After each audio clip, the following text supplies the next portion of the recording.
ones, I'm Curwood Chappell, as you know, and thank you for allowing me to appear before you.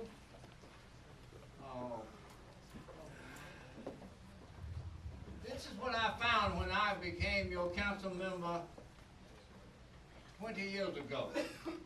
York County had over 450 miles of unpaved road. Property tax was up around 26%. Rock Hill and York created a lot of messes in York County with their sewage running down Fishing Creek, and we fought it and we won.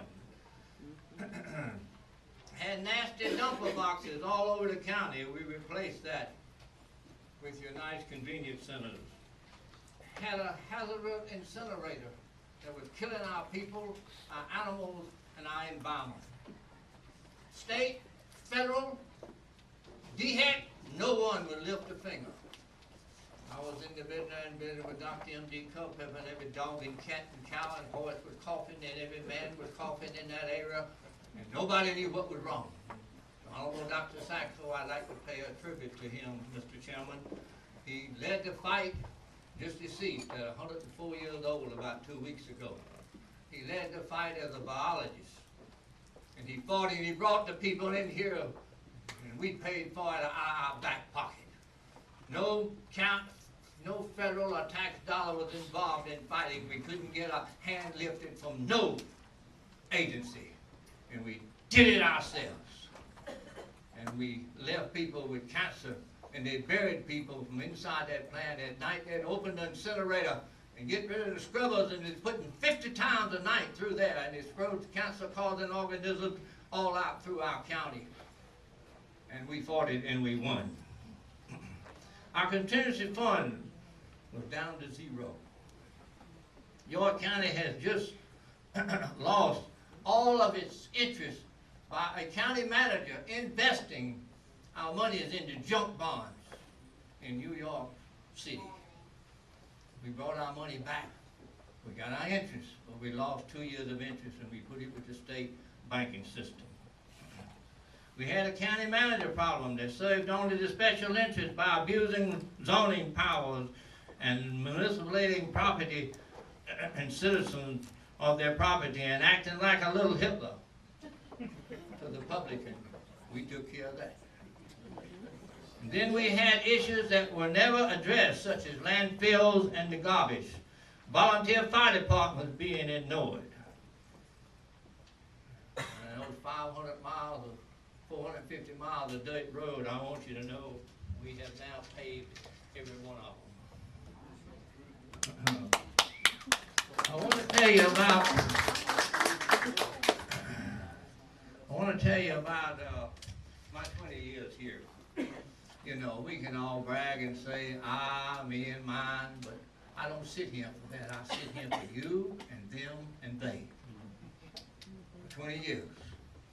You want to get my damper up, mess with my constituency. Dump your dirty trash down there and send your dirty industry here and mistreat and care nothing about District 5. And you're going to hear from me and it ain't going to be pleasant. I managed to get 4 votes. I've only lost 4 votes in 20 years. Probably going to lose more now if you put me back, but I'll fight for what's morally and principally right. So that's pretty much my story here. I've got a list a mile long that we've accomplished, such as we stopped a lot of dirty industry coming here, and I'm proud of that, and protected the communities, and I vote with every man in his district. I don't sometimes get that favor returned, but that's okay. We've been on the winning side for a long time, and we brought this county out from a broke county with not one dime reserve when we got here. And now we have a large amount of reserve. We fought for what's right, we fought for what's principally right, and I'm not going to, I live like my father taught me. I don't have to apologize or kiss any behind.